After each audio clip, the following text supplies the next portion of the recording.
Paano hindi mo na kaya? Ayoko nang buhay. Sinabi ko talaga sa kanya yun. Oo, totoo yan. Totoo. Inisip ko kasi noon, kung papatuloy na bulag ako, tatanda yung mama ko. Yung ate ko may sakit. Dagdag pa ako. Di ba? Dating bulag, pero ngayon, nakakakita na. Nakikita ko na to. Grabe, gwapo ma. Ano? Nakita mo na ako? Naninag ko lang. Nakita ko pati daw ako, pogi. Oo, grabe. Congrats! Norman, ikaw ba napanood mo na yung video sa'yo ng Kalingap? Hindi pa po. Bakit kasi Bakit? Sige nga.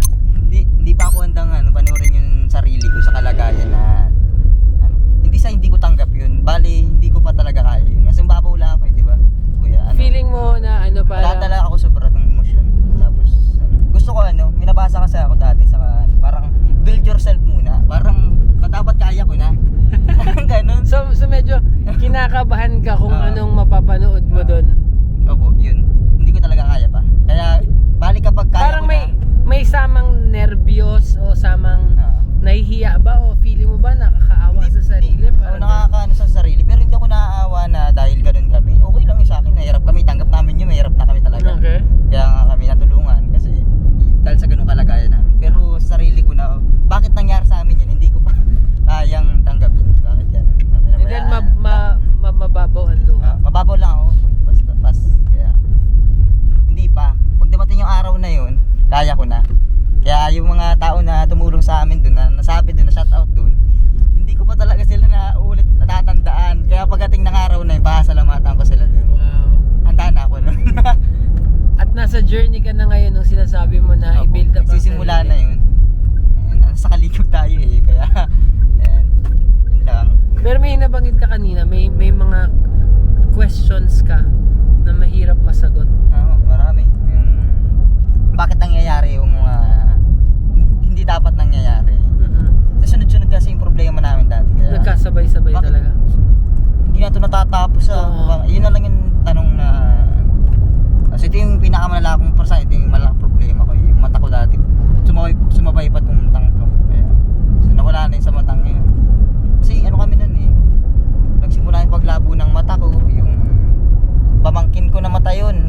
Yung isa kong pamangkin dyan namatay yun 3 months lang. Tapos ang malalaban nung namatay sa ospital yung namatay. Sa harap namin mismo yung namatay. So yung mama Sa harap mo mismo? Opo, yung binawian siya ng buhay. Tapos yung mama ko hindi siya makalapit. Kami lang nung kapatid kong bunsong babae yung talagang nag-aasikaso na sa kapatid namin. Iyak kami na. Tapos binuhat namin yun. Nilagyan namin sa karton, di ba? Parang dito namin sa simbahan yun. Nang patay na. Karga-karga namin. Tapos pinawi ako ni mama nun sa amin. Sabihin ko daw sa ate ko, yung ate ko namin epilepsy. Hindi namin pinasama sa hospital kasi may epilepsy nga. Adi asikaso pa namin. Kaya yun yung inaano ko na ang daming sunod-sunod na problema na paano na ito. Tapos yung papa namin pinabayaan kami nun. Pinabayaan kayo? Oo, talaga totoo. Tapos bumalik siya dito dito na tayo sa fast forward na ng buhay. Fast forward. So pinabayaan niya kami nung nabulag ako kung anong problema. Tapos dumating dyan itong New Year. Tapos yun, super nanlilit siya sa sarili niya. Tatanong siya ng mga tao ba't ganun nga daw ang nangyari. Ako bilang anak, siyempre masama loob ko. Tapos masama talaga loob ko. Pero kasi nung nahirapan kayo, dun siya wala. Oo. Tapos nung nandyan, naliwala ko na lang. Tapos na yun. Hindi na lang ako nag-ano sa kanya. Bali yung samaan loob nandun. Pero pag tinatanong niya ako ng mga bagay-bagay, nasagot na lang ako. Pero yung samaan loob ko, nandun pa rin. Mabigat pa rin. hindi talaga. Ngayon, nakasama ka ngayon ng Kalingap. Yung pagkakaiba malayo di ba? Anong feeling ngayon na nandito ka, nakikita mo tong mga nangyayari, may mga bagong experience sa buhay mo, na nung madilim yung buhay mo nun, anong pagkakaiba? Malaking pagkakaiba yun sa akin. Kasi ibang-iba talaga pag bulag ka, parang tinagalan ka na ng karapatan sa mundo. Wala ka talaga na aninag? Wala po. May aninag man ako pero wala na yung nabubungkahitan. Wala kang makikilala? Wala po. Grabe. Gaano katagal yun? Mga ilang araw yun? 1 taon at 10 buwan. Grabe. 1 taon at 1 buwan. Na pag nandun na madilim, parang hindi mo na ako makakita ka pa ulit. Oo, wala na kasi ang daming siyempre may mga tao na gusto kang tulungan pero hindi kaya ng kakayanan. Mga ganun. Tapos hindi alam kung paano. Kaya sabi nila na tutulungan kita, gagawa kami ng paraan, siyempre bilang katulad ko nasa kalagayan ganun, gagamitin ko para lumakas yung loob ko pa. Tapos habang tumatagal, Tapos minsan wala naman. ano, So nakakadagdag din yun ng bigat oo, na yung mga kaibigan umasa, ganun. Opo, yung mga kaibigan po na dadalaw sa'yo, malaking bagay yun eh. Yung bistahin ka, kausapin ka sa ganun. Tapos pag bulag ka pala, ano, yung mga araw na masaya dapat hindi ka masaya. Kasi Bakit? dati sanay ako na dapat nandun ako sa kasiyahan na yun kasi nakakakita ako dati. Okay. Dapat ba? Ay, yung mga bagay na magpapasaya sa'yo dapat, o yung mga events. Events na pupuntahan ko dati. Wala. Ngayon, wala, hindi na kasi bulag ako. Kaya parang yung araw na masaya ka, pag bulag ka hindi ka masaya. Kaya pag hindi ka dating bulag, tas ang bulag ka. Oo, yung hindi mo pa, yung na-experience mo na may paningin, Tapos biglang mabubulag ka biglang nawala, yun yung mahirap. Mahirap po yun. Mahirap mawala ng paningin parang patay na. Walang pakinabang. Ganun. Kaya bilib ako dun sa mga tao na nakabulag sila pero Nakakanta, nakakapag ano. kaya pa nila. Ito papanimil kapag po. Pero inborn kasi inborn. Pero kapag ang hirap ng i-handle ng mga ganung sitwasyon. So minsan nakaka-relate ka kapag may nakita kang bulag, Opo. yung feeling na gano'n, na experience mo. Opo. Kaya kapag Ang sabi ng iba, hindi mo daw ipagpapalit sa kahit na magkano ang paningin.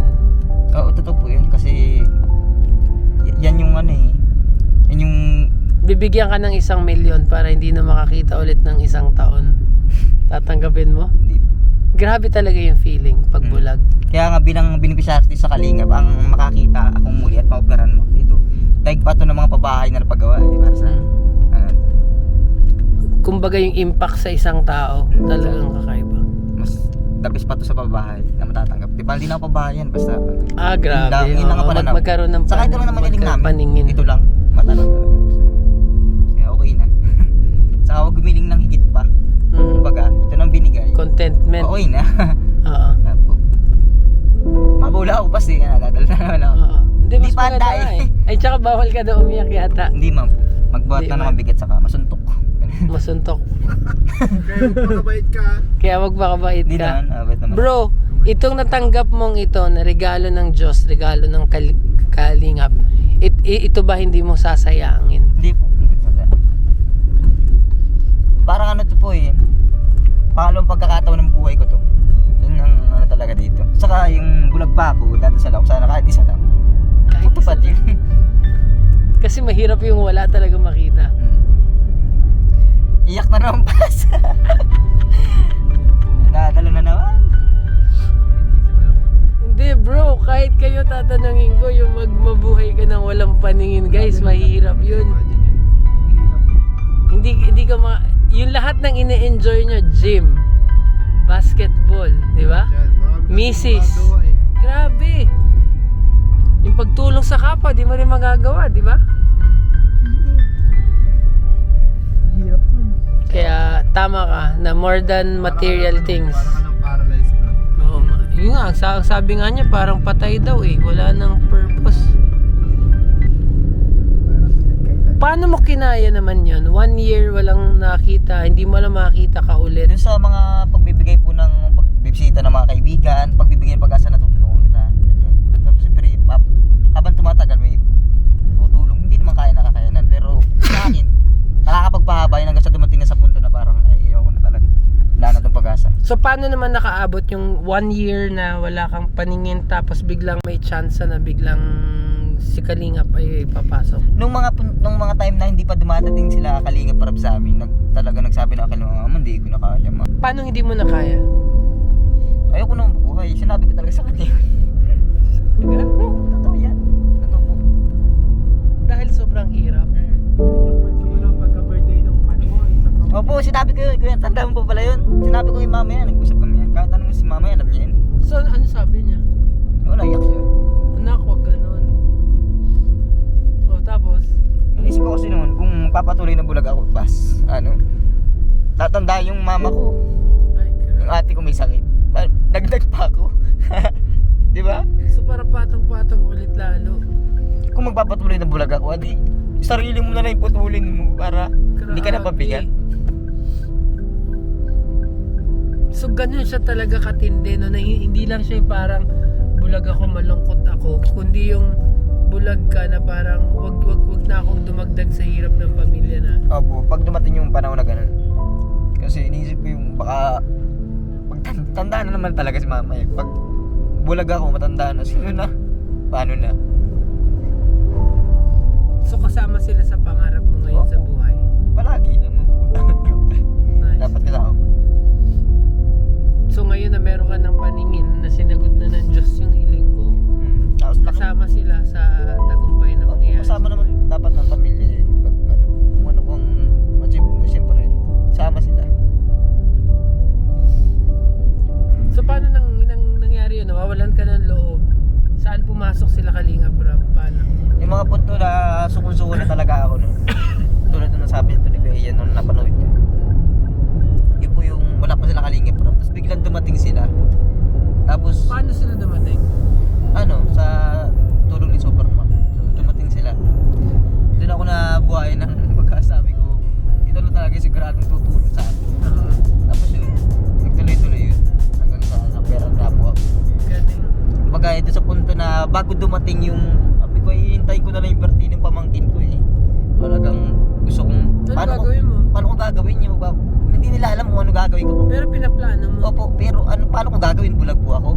Ang plano ko nun, Kung ano? lalabas ako pag nakarga ko sa sakyan. So, may akay ako. Pero, Grabe. sasalubungin ko talaga yung sasakyan base sa panahon. Pinaplano mo Yun ang na. naisip ko ng paraan. Sasalubungin ko yung sasakyan. Ganun. Isakat bike lang pala. Hindi, rinig man po.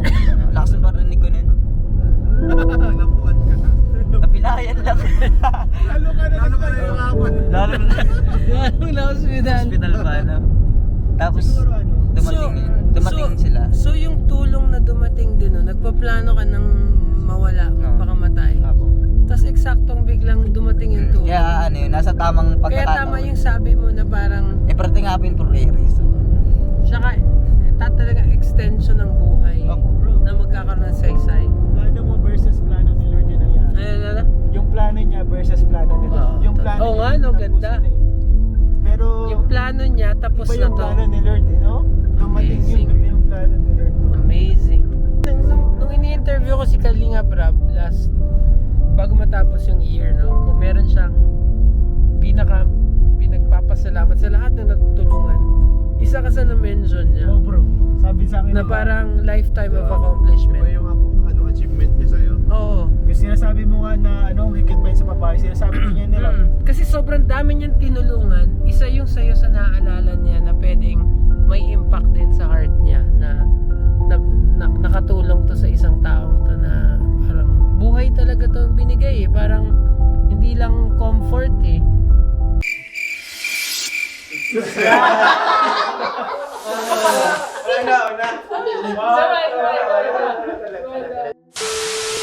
Please subscribe! YouTuber. Salamat po sa inyo. Thank you.